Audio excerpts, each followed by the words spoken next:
Professional बहू बेटा। संगीता गांव में रहती और उसका बेटा बहू शहर में। शहर में दोनों नौकरी किया करते थे। बहू का घर मॉडर्न और अपने हिसाब से ही बनाया हुआ था। एक दिन संगीता उन लोगों के घर रहने जाती है। संगीता की बहू निक्की दरवाज़ा खोलती है। अरे माँ जी, आपने तो आने में बहुत देर लगा दी। हम दोनों का ही ऑफिस जाने का वक्त हो रहा था। संगीता घर के अंदर जाती है और सामने खड़े बेटे को देखती है। राहुल, तुम मुझे स्टेशन लेने नहीं आए। मैं तुम्हारा इंतजार कर रही थी, इसलिए देर हो गई आने में। तभी निक्की बोल पड़ती है, अरे माँ, ये महानगर है, आपका गांव नहीं। जितने में आपको जाकर लाने जाते उतने में तो हम गांव ही आ जाते। अरे तू तो चुप ही रह, बड़ी आई। माँ हूँ मैं इसकी, और मैंने अपने बेटे को इस लायक तो बनाया ही है कि वो इतना तो अपनी माँ पर खर्च कर ही सके।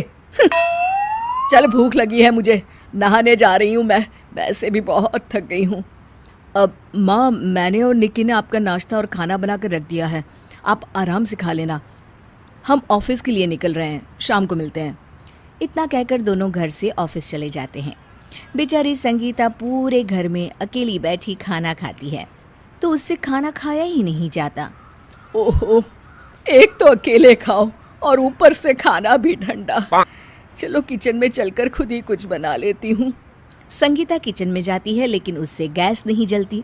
हे भगवान, न जाने कौन कौन से नए तरीके के चूल्हे आ गए हैं, न जलाए जाते हैं न समझ में आते हैं। ठंडा ही खा लेती हूँ। संगीता मन मारकर किसी तरह खाना खा लेती है और इसी तरह दिन ब दिन बीतते जाते हैं।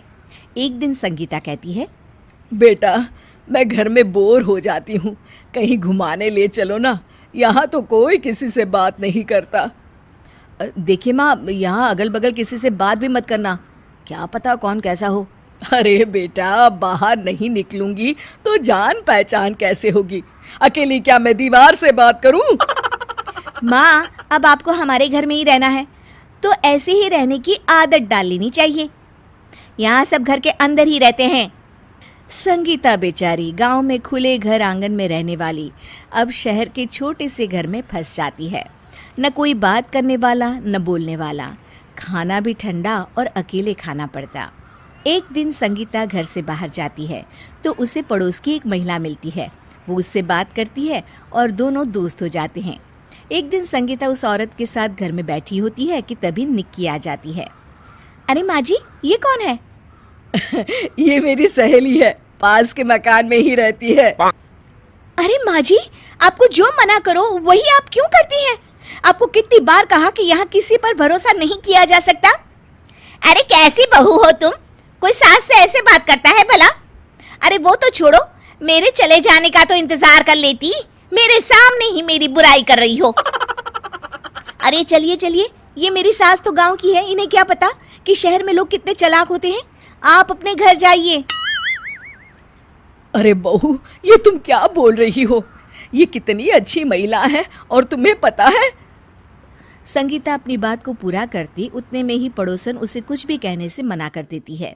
पड़ोसन वहाँ से चली जाती है और संगीता भी निक्की से बिना बात किए वहाँ से चली जाती है। एक दिन सुबह निक्की अपने पति से कहती है, मेरी तबीयत ठीक नहीं है आज, मैं ऑफिस नहीं जाऊँगी, आप चले जाइए। राहुल ऑफिस चला जाता है। अचानक शाम को निक्की की तबीयत ज़्यादा खराब हो जाती है और वो बेहोश हो जाती है। निक्की को जब होश आता है तो पूरा परिवार उसके सामने खड़ा होता है और साथ ही वो पड़ोसन भी जिसे निक्की ने घर से निकाला था। अरे मुझे क्या हुआ था? तुम्हें अटैक आ गया था निक्की।